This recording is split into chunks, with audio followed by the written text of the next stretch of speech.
నమస్తే అండి. నేను మీ ఆంధ్ర అమ్మాయిని. వెల్కమ్ టు ఆంధ్ర అమ్మాయి కిచెన్. ఈరోజు మనం ఈ వీడియోలో కొబ్బరి పాలతో చాలా టేస్టీగా అండ్ ఎంతో సాఫ్ట్‌గా కేక్ ఎలా ప్రిపేర్ చేసుకోవాలో చూద్దామండి. ఇది కేకు చాలా టేస్టీగా ఉంటుంది. ఇంకా చాలా ఈజీగా కూడా ప్రిపేర్ చేసుకోవచ్చు. అది ఎలాగో ఈ వీడియోలో చూపిస్తాను. దీనికోసం మనం ముందుగా ఒక ప్లేటు, జల్లెడ తీసుకుందామండి. ఇప్పుడు ఈ జల్లెడలో మనం 1 కప్పు వరకు గోధుమ పిండిని వేసుకోవాలి. 1 కప్పు గోధుమ పిండికి ముప్పావు కప్పు వరకు మనం మైదా పిండిని వేసుకోవాలండి. ఇలా వేసుకున్న తర్వాత ఇప్పుడు ఈ పిండిని మనము ఇలా జల్లించుకోవాలి. ఇలా జల్లించుకోవటం వల్ల మనకు పిండి ఏదైనా ఉండలు గట్టుంటే ఆ ఉండలు ఇందులోనే ఉండిపోతాయి. ఇలా జల్లించుకున్న తర్వాత ఇప్పుడు ఇందులోకి 1 టీ స్పూన్ వరకు బేకింగ్ పౌడర్‌ని వేసుకోవాలి. తర్వాత half teaspoon baking soda వేసుకోవాలండి. నెక్స్ట్ ఇందులోకి 1 టీ స్పూన్ సాల్ట్ వేసుకోవాలి. ఇలా వేసిన తర్వాత ఈ మొత్తాన్ని మనం ఒకసారి ఈ విధంగా కలిపేసుకోవాలండి. ఇప్పుడు ఇలా కలిపిన తర్వాత ఇప్పుడు ఈ పిండిని మనం పక్కన పెట్టేసుకుందాం. ఇప్పుడు మరొక గిన్నె తీసుకొని ఇందులో 1 కప్పు గోధుమ పిండి తీసుకున్నాం కదండీ! 1 కప్పు గోధుమ పిండికి అదే కప్పుతో 1 కప్పు బెల్లం తురుముని తీసుకోవాలి. ఇప్పుడు మనం బెల్లం తీసుకున్నాం కదండీ కప్పు, అదే కప్పుతో మనము కొబ్బరి పాలను కూడా తీసుకోవాలి. పచ్చి కొబ్బరిని బాగా మెత్తగా గ్రైండ్ చేసుకొని వడకట్టిన తర్వాత అందులో పాలొస్తాయి కదండీ! ఆ పాలుని మనం ఒక 2 కప్పుల వరకు తీసుకోవాలి. 2 కప్పుల కొబ్బరి పాలు కరెక్ట్‌గా సరిపోతాయండి. ఇంకా ఎక్కువ తీసుకోవాల్సిన అవసరం లేదు. ఇలా 2 కప్పుల కొబ్బరి పాలను యాడ్ చేసేసుకోవాలి. ఇలా యాడ్ చేసిన తర్వాత ఇప్పుడు ఇందులోకి అదే కప్పుతో 1 కప్పు వరకు నెయ్యి ఉంటే నెయ్యి, ఒకవేళ నెయ్యి మీకు అవైలబుల్‌గా లేకపోతే ఆయిల్ యాడ్ చేసుకోవచ్చండి. నేనైతే ఆయిల్ యాడ్ చేస్తున్నాను. నెక్స్ట్ ఇందులోకి 1 టీ స్పూన్ వరకు వెనిల్లా ఎసెన్స్‌ని వేసుకోవాలి. ఇలా వేసిన తర్వాత ఇప్పుడు ఈ కొబ్బరి పాలల్లో ఈ బెల్లము పూర్తిగా కరిగిపోయేంత వరకు మనం ఈ విధంగా కలుపుకోవాలండి.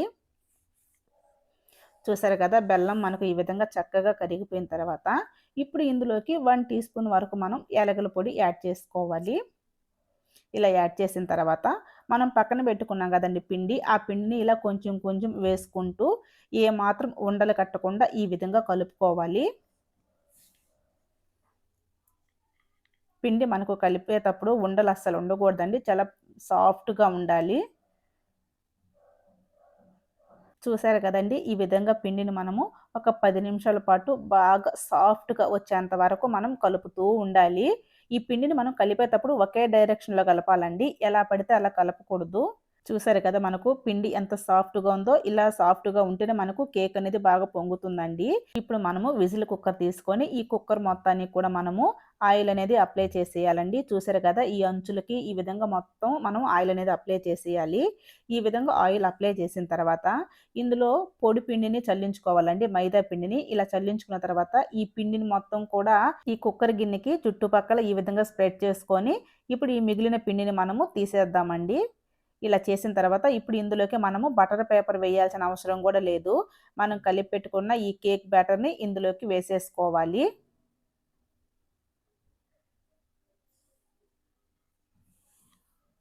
మనకు ఈ కేకు అడుగైతే ఏమంటదండి. చాలా నీట్‌గా వస్తుంది. మొత్తం కూడా ఈ విధంగా యాడ్ చేసేసుకోవాలి.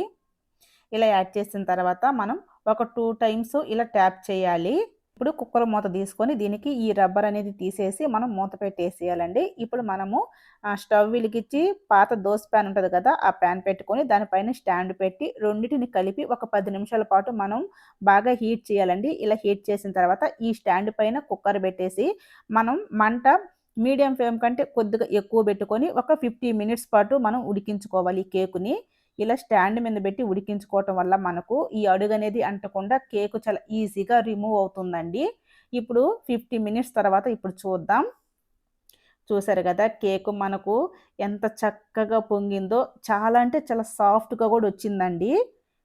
ఇప్పుడు ఈ కేక్ ఉడికిందో లేదో ఒకసారి చూద్దాం. ఇక్కడ ఫోర్కు లేదా టూత్ పిక్ ఉంటే టూత్ పిక్ తీసుకొని ఇలా గుచ్చి చూడండి. చూసారు గదా! ఈ ఫోర్క్‌కి ఏమాత్రం అంటలేదు కాబట్టి కేక్ అనేది మనకు ఉడికిపోయింది. చాలా సాఫ్ట్‌గా గూడా ఉంది. ఇప్పుడు ఈ కేక్‌ని మనం పక్కన పెట్టేసి ఒక 10 నిమిషాల పాటు బాగా చల్లారబెట్టాలండి. చల్లారబెట్టిన తర్వాత మనం అంచులను చాక్ తీసుకొని చిన్నగా ఈ విధంగా రిమూవ్ చేసుకోవాలి. ఇలా రిమూవ్ చేసిన తర్వాత మనము ఒక ప్లేట్లోకి తీసుకొని పీసెస్గా కట్ చేసుకున్నాము అంటే ఎంతో టేస్టీగా ఉండే కొబ్బరి పాలు కేక్ అనేది రెడీ అయిపోయినట్లే. నేను ప్లేట్లోకి తీసుకొని పీసెస్గా కట్ చేసి కూడా చూపించానండి. బై మిస్టేక్ క్లిప్ అనేది డిలీట్ అయిపోయింది. అది ఎలా డిలీట్ అయిందో నాకు తెలియలేదు. ఐఎమ్ వెరీ సారీ అండి. అర్థం చేసుకుంటారని అనుకుంటున్నాను. ఇంకా అంతేకాకుండా ఈ వీడియో మీకు నచ్చినట్లయితే ఒక చిన్న లైక్ చేసి అలానే మన ఛానల్ కూడా సబ్స్క్రైబ్ చేసుకోండి. Thank you for watching.